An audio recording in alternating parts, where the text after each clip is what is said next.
Hello, Homestead. Please stand for the pledge. I pledge allegiance to the flag of the United States of America and to the republic for which it stands, one nation, under God, indivisible, with liberty and justice for all. Please stay standing for a moment of silence.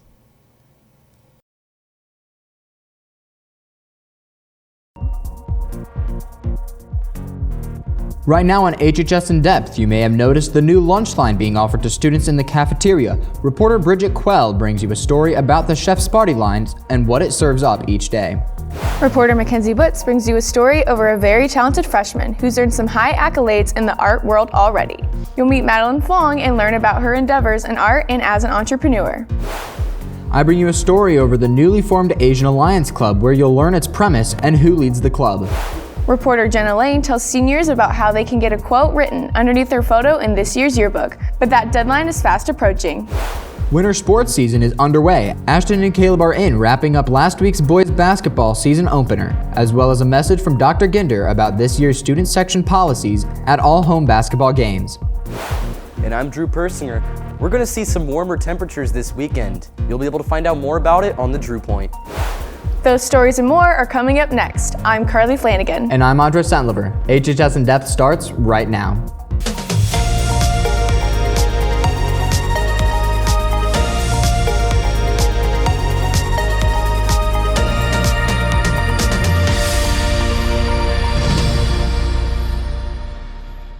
You may have noticed the new lunch line in the cafeteria that started up last month. Reporter Bridget Quell joins us now to tell you what Chef Sparty is and what it plans on serving up each school day. Bridget?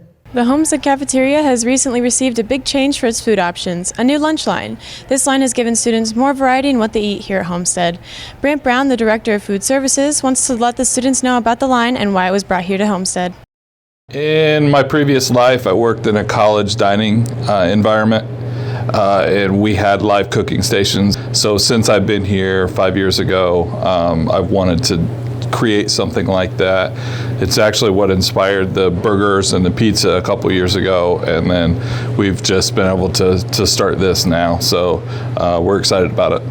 This new lunch line will be focused on the staff making the food directly in front of the students. This will serve as an alternative to the same school lunch. Every Monday they go to this line, and every Tuesday they go to that line. So I would encourage them to try this and to try new things and experience what we're offering. Something different every day, something fresh, something they would expect if they went out to eat. Instead of a typical prepared lunch, we try to stay ahead of the game and be setting an example for other schools, but this is even taking it a little bit further. The workers want to expand the students' horizons and experiences with the school cafeteria. We designed it with them in mind. You know, we want them to be excited about it. We want them to be able to see it. We want them to be able to interact with the chef that's making it right there. They can, if they have questions, they can ask, they can see it. That's what we really want to get out, so they know where their food's coming from. Make sure you check out the new lunch line and thank the staff for their hard work. Reporting for HHS In Depth, I'm Bridget Quell. Thanks, Bridget. Last month's No Shave November results are officially in. Homestead as a whole, along with Master Spa's donation, was able to raise $2,491 to donate to Riley Hospital for Children. Mr. Shaw won the teacher pool with over $700 raised. If you would like to participate in the Homestead's Dance Marathon for Riley Children's Hospital, please contact Mrs. Brayman or Mrs. Klinker for more information. The next event benefiting Riley Children's Hospital will be Runaway for Riley on February 11th. There will be a brief meeting for all students planning to participate in this year's A Taste of Homestead after school Monday, December 9th in room 611, Senior Peepers classroom. They will touch base about the event and ask each group to update the Google Sheet with the food they are planning to prepare for A Taste of Homestead night, which is Wednesday, February 19th from 6 to 7:30 p.m. in the cafeteria. Football players, if you are planning on playing football next season, off-season training has begun. Lifting is on Mondays, Tuesdays, Thursdays, and Fridays from 2:50 to 4:25. These sessions are for anyone not participating in a winter sport or not taking weight and strength during the school day. Girls, yes, girls, interested in cybersecurity or learning more about it should be ready next semester to sign up and participate in the Girls Go CyberStar Club. This is a nationwide club that runs as a competition where you can earn prizes and scholarship money, both individually and for the club. Much of what you do is on your own at home, So it is a great opportunity for girls who are busy with athletics, work, and other clubs to still be a part of this Cyber Shark Club. Stay tuned for more information on the announcements or stop in and see Mrs. Crunk or Mrs. Hershey for more information. Reporter Jenna Lane will bring you a story over this in an upcoming episode of HHS In Depth. Interact Club recently held a Purple Pinky event last Tuesday. Students and staff could donate $1 to have their pinky finger dyed purple in support of eradicating polio. For those who didn't dye their finger, there were alternative options of purple yarn being tied around the pinky finger instead. The workers for the Purple Pinky would like to express their thanks to the school for their support. Here's a roundup of all the clubs taking place at Homestead over the next week. Starting today, the last K-pop club for the semester meets after school in room 924. And the Dungeons & Dragons Club will meet in the Cafe Annex until 4:30. The clubs meeting on Tuesday, December 10th, consist of Euchre Club and French Club. Euchre Club will meet after school on Tuesday the 10th in room 212.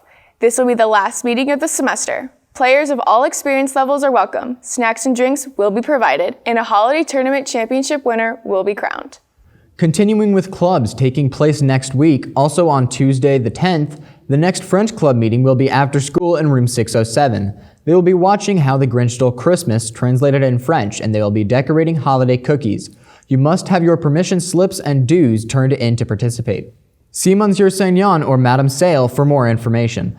On Wednesday, December 11th, the Biomedical Science Club will host Gina Rogers from 2:45 to 3:30 in room 215. Gina is a nurse practitioner in the neonatal intensive care unit at Lutheran Hospital. And lastly, on Monday, December 16th, the Improv and Drama Club will be meeting from 2:45 to 3:30 in room 904.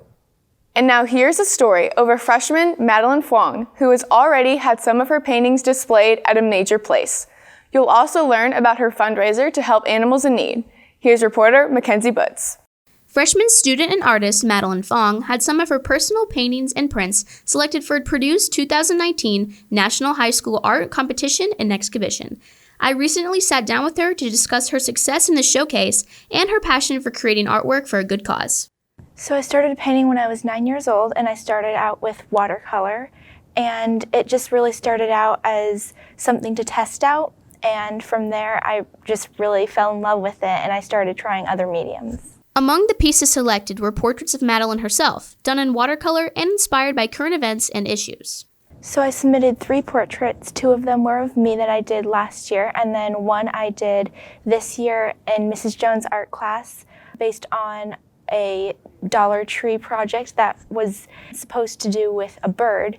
And so I just was coming up with a bunch of different ideas, and I thought of migration, which led me to immigration, and that's how I came up with my final piece. It was my first year to enter the art competition.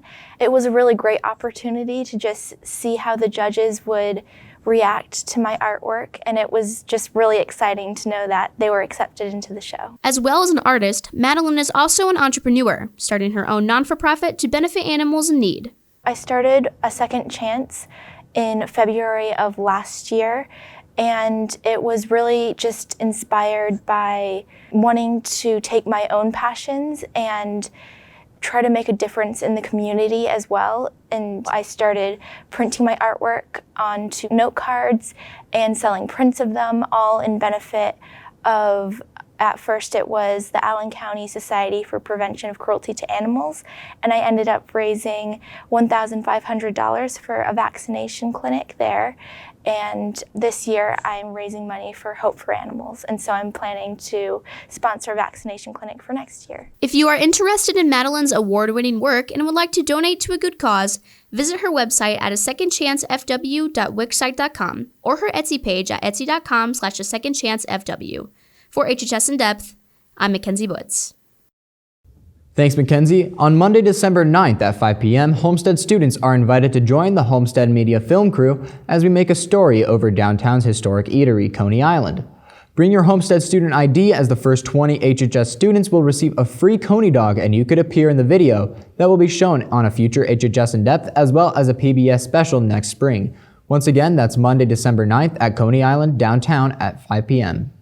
A new club to Homestead this year is the Asian Alliance Club, and Andre recently got out to learn about its purpose and the people involved with the club. You may have seen the posters around the school. A new club, Asian Alliance Club, is now hosted here at Homestead in Mrs. Witt's room. The leader and founder, Ye-Han Song, gives us some meaning behind the club. The Asian Alliance is a club where different nations of Asia come together. We come together to talk about our struggles, our cultures, our food, and we just share what we have in common. The existence of Asian Alliance in Homestead means a huge deal to me and to a lot of other Asian students because it is a club that really focuses on the Asian students in Homestead, and it gives a safe place for students who may be uncomfortable to talk about their hardships or their cultures, and they come here to talk about it. So it's like a safe haven in Homestead. Although the club seems directed towards the Asian population, anyone is able to attend and join the fun. So I strongly recommend all Asian students in Homestead to join. Even if you don't have an interest in your own culture, you might have an interest in other Asian cultures. So come in and we can talk about it. Also, anybody who is interested in learning more about Asian cultures, you're more than welcome to join. I'd like to say to the Asian Homestead students that you have a gift in you, and I really hope that through this club you can explore that gift, share that gift, and inspire more gifts. Asian Alliance Club meets after school on Wednesdays in Mrs. Witt's room. All are welcome. Join on in and share your culture. Reporting for HHS In Depth, I'm Andre Sentlever. Thanks, Andre. And now here's reporter Jenna Lane with information on how seniors can get a quote published in this year's yearbook underneath their photo. But you must get it submitted soon. Attention all seniors. If you would like to have a senior quote in the yearbook for your class of 2020, you need to understand some major guidelines. Your senior quote should not consist or reference to anything inappropriate. This includes no inside jokes, social media shout-outs, swear words, or any songs, movies, or TV shows that have any form of bad language or references. Do not reference other people or badmouth any student in your quote. Your quote should be no longer than the length of a tweet. Please know that if your quote is inappropriate, Yearbook has the right to remove it without telling you. If you are unsure if your quote will be accepted, create a second one to submit it as well. To turn in your senior quote, submit it to the email seniorquotes2020@gmail.com. Your quote needs to be turned in by winter break, which is December 20th at midnight. If you have not turned it in by then, your quote will not be accepted. Your quote should be special to you and reflect your years at Homestead High. Reporting for HHS In Depth, I'm Jenna Lane. Thanks, Jenna. Winter sports are officially underway, including a huge girls basketball game tonight and the boys basketball home opener tomorrow. And we will look back at last week's boys basketball season opening win at Huntington North, as well as a message from Dr. Ginder on this year's student section policies. We're joined by Ashton, who is standing by for this week's The Locker Report. Hey guys, the transition into the month of December not only brings the colder weather, but here in Indiana, we're talking high school basketball action. The Lady Spartans already off to a dominating start this season with a 5-0 record, and now the boys hope to share some similar success. The Spartans opening up their season traveling to North Arena in Huntington to take on the Vikings, and sports reporter Caleb Wood joins us with a recap of the season opener. All right, thank you, Ashton. The boys won their first game of the season last Wednesday against the Huntington North Vikings. Plenty of turnovers throughout the game, Luke Goody bringing one back for a dunk while also putting up a total of 16 points on the night. The Spartans led 22-16 going into halftime. Both Luke Goody and Grant Simmons made 2 threes, and after a year off the team last year, Jake Archbold is back. The 6-foot senior shutting down Huntington North's only returning player to just 3 points as Homestead takes the win on the road 51-27. They're in action tonight against the Tigers at Warsaw. Ashton, back to you. All right, thank you, Caleb. And speaking of basketball, there are several changes this year regarding student section behavior. Here's Dr. Ginder with those expectations for the student section at boys basketball games. Behind me are the bleachers, so the biggest, the best, and historically the most vocal student section in the entire state. As Spartans, we have the opportunity to set the behavior for games and for schools in our community. And historically, the size of our group, the sounds coming from that group, and the support you provide our students is outstanding.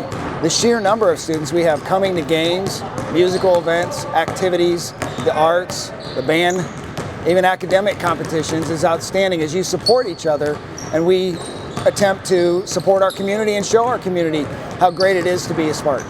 So let's talk for a minute about the expectations for this year's student section during basketball season. Fundamentals of sportsmanship. Focus on respect for self and for others. Show respect for the officials. It's become increasingly difficult to get officials to referee high school sports. We want to be the school that everyone wants to work at because our teams are outstanding and our fan base is even better. We need to recognize and appreciate skill and performance regardless of team affiliation. It doesn't matter which team is here to play against us, we treat them all with care. Here's a couple of expectations for the season. Realize that a ticket is a privilege to observe a contest and support the activities of your peers. It's not a license to verbally assault others. Be an exemplary role model by supporting teams in a positive manner. We don't boo. I know that's a temptation, but again, we have the opportunity to set the standard here and be more rather than less. Always be positive. This goes a long, long way to setting the tone for the school, our community, and for the teams that come in here and play against us. It's not about bringing attention to me or yourself. It's supporting your team and representing Homestead that matter. To that end, here's a couple of the behaviors that we expect from our kids during the season. We don't stand on the floor, and we expect our students to get here early. It's awful hard to hold a student section when we're showing up right on time and we've got a full gym.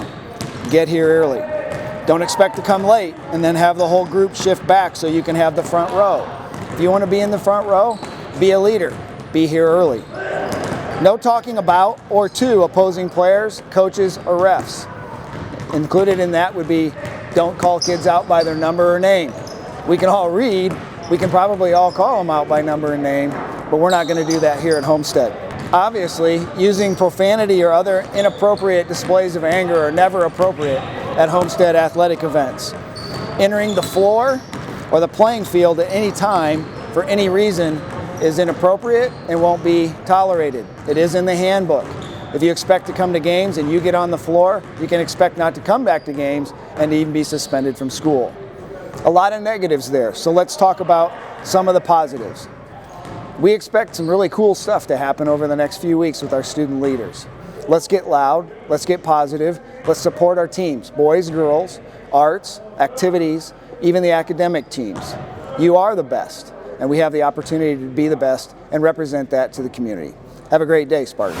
This weekend is a busy one as the wrestling team travels to Westfield to compete in the Shamrock Duels. That begins at 8:30 a.m. in Westfield. Plus, we double dip on home basketball action. The girls facing Noblesville in the afternoon. Then in the evening, it's the boys taking on the Marion Giants. Again, both those games are here at Homestead. So, Andre and Carly, a busy weekend, no doubt, for Spartan Athletics. All right, thank you, Ashton. Switching to weather now. The week started off with very cold temperatures, but is this weekend looking more promising? Let's find out as Drew Persinger is in with the weekend weather forecast in the Drew Point. Hello there, Homestead. I'm Drew Persinger. This is the Drew Point, and we're looking at the chance of temperatures up into the 50s this weekend. And with that being said, let's get into your forecast. Tonight it's going to be cloudy with a high of 41 and a low of 23. Then tomorrow it's going to be cloudy again with a high of 42 and low of 32. Then clouds continue into Sunday with warmer temperatures and a high of 52 and a low of 46. There you have it, Homestead. That's your forecast for this week. I'll be back next week with another forecast, but until then, I'm Drew Persinger. See ya, Homestead. Well, that wraps up today's edition of HHS In Depth. I'm Andre Sentlever. And I'm Carly Flanagan. Thank you for watching today, and be sure to follow us on social media for behind-the-scenes looks at the show. You can also watch past episodes on YouTube at Homestead High School Media. For all of us here at HHS In Depth, have a great weekend, and we will see you again next week.